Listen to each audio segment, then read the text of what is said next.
하나님의 말씀 레위기 4장 22절부터 35절 말씀입니다. 만일 족장이 그의 하나님 여호와의 계명 중 하나라도 부지 중에 범하여 허물이 있었는데 그가 범한 죄를 누가 그에게 깨우쳐 주면 그는 흠없는 순염소를 예물로 가져다가 그 순염소의 머리에 안수하고 여호와 앞 범죄물을 잡는 곳에서 잡을지니 이는 속죄제라. 제사장은 그 속죄 제물의 피를 손가락에 찍어 번제단 뿔들에 바르고 그 피는 번제단 밑에 쏟고 그 모든 기름은 화목제 제물의 기름같이 제단 위에서 불사를지니 이같이 제사장이 그 범한 죄에 대하여 그를 위하여 속죄한즉 그가 사함을 얻으리라. 만일 평민의 한 사람이 여호와의 계명 중 하나라도 부지 중에 범하여 허물이 있었는데 그가 범한 죄를 누가 그에게 깨우쳐 주면 그는 흠없는 암염소를 끌고 와서 그 범한 죄로 말미암아 그것을 예물로 삼아 그 속죄 제물의 머리에 안수하고 그 제물을 번제물을 잡는 곳에서 잡을 것이요 제사장은 손가락으로 그 피를 찍어 번제단 뿔들에 바르고 그 피 전부를 제단 밑에 쏟고 그 모든 기름을 화목 제물의 기름을 떼어낸 것 같이 떼어내 제단 위에서 불살라 여호와께 향기롭게 할지니 제사장이 그를 위하여 속죄한즉 그가 사함을 받으리라. 그가 만일 어린 양을 속죄제물로 가져오려거든 흠없는 암컷으로 끌어다가 그 속죄제 제물의 머리에 안수하고 범죄물을 잡는 곳에서 속죄제물로 잡을 것이요 제사장은 그 속죄제물의 피를 손가락으로 찍어 번제단 뿔들에 바르고 그 피는 전부 제단 밑에 쏟고 그 모든 기름을 화목제 어린 양의 기름을 떼어낸 것 같이 떼어내 제단 위 여호와의 화즈물 위에서 불사를지니 이같이 제사장이 그가 범한 죄에 대하여 그를 위하여 속죄한즉 그가 사함을 받으리라. 아멘. 우리가 알아야 될 두 가지 종교적인 사실이 있습니다. 하나는 모든 인간은 죄를 짓는, 그러니까 어쩔 수 없이 연약하고 불완전한 존재다라는 사실입니다. 또 다른 하나는 우리 스스로의 힘으로는 절대 구원을 얻을 수 없다라는 사실입니다. 이 구원은 전적으로 하나님의 은혜에 달려 있습니다. 또한 구원의 은혜는 예수 그리스도를 통해 나타나게 되었습니다. 오늘 본문은 계속해서 이 속죄제 제사 중에서 족장과 평민의 그 속죄제에 대한 그런 내용이 나오고 있습니다. 오늘 그 내용을 통해 우리의 우리의 구원자가 되신 예수님의 그 구속의 은혜를 우리는 다시 한번 살펴볼 수가 있습니다. 지도자라고 해서 완전한 사람은 아니죠. 그도 연약한 인간에 불과하기 때문에 부지 중에 하나님의 계명을 어기고 범죄할 수 있습니다. 사실 이 땅에 사는 인간들 중에 오류가 없는 인간은 아무도 없습니다. 죄를 범한 족장은 하나님께 순염소를 제물로 가져와야 됩니다. 그리고 무음한 순염소는 죄 없으신 예수 그리스도를 상징하고 있죠. 족장은 이 순요소의 머리에 안수해서 자신의 죄를 그 희생제물에 전가하게 됩니다. 이처럼 예수님께서도 우리의 죄를 대신 짊어지시고 십자가 위에서 죽으셨죠. 이렇게 죄인이 사죄를 받는 길, 이 사함을 받는 길은 오직 희생제물의 피를 통해서입니다. 이것은 우리에게 구원의 길이 오직 하나뿐임을 알려주고 있죠. 바로 우리를 위해서 우리의 죄를 대신 짊어지시고 십자가에서 죽으신 예수 그리스도의 그 보혈의 공로만을 믿고 의지하는 것뿐이다 라는 것을 알려주고 있습니다. 한편 이 제사 드리는 자는 또한 속죄를 위해서 희생제물을 죽여야 했습니다.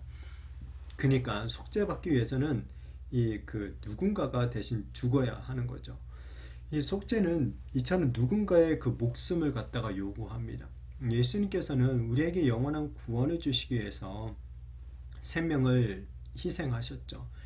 구약의 희생제물은 제사를 드리는 자를 위해서 어쩔 수 없이 희생을 당한 것이지만 우리 예수님께서는 우리를 위해서 스스로 자기 목숨을 내어주셨죠. 구약의 속죄제는 이 제사의 어떤 상징적인 측면들이 강하지만 이 예수님께서는 철저하게 우리를 위한 그 사랑 때문에 십자가에서 자기의 모든 것들을 내어주신 것이 다르죠. 이처럼 죄인들의 구원을 위해 대신 죽으신 분은 오직 예수님밖에 없습니다. 누가 다른 사람의 죄를 위해서 대신 이 자기의 목숨을 기꺼이 내어줄 수 있겠습니까? 그러나 우리 주님께서는 사랑하는 우리들을 위해서 이 기꺼이 자신의 목숨을 다 내어주신 것이죠. 그렇게 예수님만이 우리의 유일한 구원자가 되시는 줄로 믿습니다. 오직 예수님의 보혈만이 우리의 모든 죄를 다 용서하는 그런 능력이 있는 줄로 믿습니다. 이 다음으로는 평민이 죄를 범했을 때인데 그때는 이제 암염소나 암양을 희생제물로 드렸습니다. 이 제사장이나 앞에서 제사장이나 회중의 죄를 위해서는 수송아지가 드려졌지만 이 평민에게는 암염소나 암양을 드리도록 했는데 이것은 아마도 이제 경제적인 어떤 그런 것들을 배려한 것 같기도 하고 아니면 이제 그가 가지고 있는 이 제사장이나 어떤 회중보다는 이 그러한 책임이 막중하지 않기 때문에 이제 그에 따라서 조금 이제 차별이 있지 않나, 차이가 있지 않나 그렇게 보여집니다. 이것은 또 한편으로는 속죄의 문턱을 낮추어 주신 것으로 보일 수도 있습니다. 오늘날 우리들에게는 이보다 더 낮아진 속죄 제물이 있죠. 바로 예수님이시죠. 예수님께서 값없이 이 모든 사람들에게 희생 제물이 되어 주신 것입니다. 따라서 그 어느 누구도 아무것도 가지지 않는 자라 할지라도 오직 예수님을 믿기만 하면 이 죄사함을 얻을 수가 있습니다. 죄 용서함을 받는 것 오직 예수님의 이 보혈의 공로를 믿는 것밖에 없는 거죠. 다른 것으로는 죄 용서함을 받을 수가 없습니다. 아무리 우리가 많은 헌금을 낸다고 해도 뭐 기부금을 갖다가 아무리 많이 낸다고 하더라도 그것으로는 죄 용서를 받을 수가 없죠. 아무리 평소에 정말 법 없이도 살 만큼 뭐 착하게 살아도 우리의 어떤 시간과 재능과 물질을 사용해서 이 어려운 사람들을 돕고 살아도 그러한 선행으로는 절대 죄 용서를 받을 수가 없습니다. 아니면 뭐 산속에 아예 들어가서 세상과 인연을 끊고 뭐 돌을 쌓는다 해도 그런 것으로 죄 용서를 받을 수가 없죠. 죄 용서를 받는 길 오직 예수님의 보혈의 공로밖에 없는 것입니다.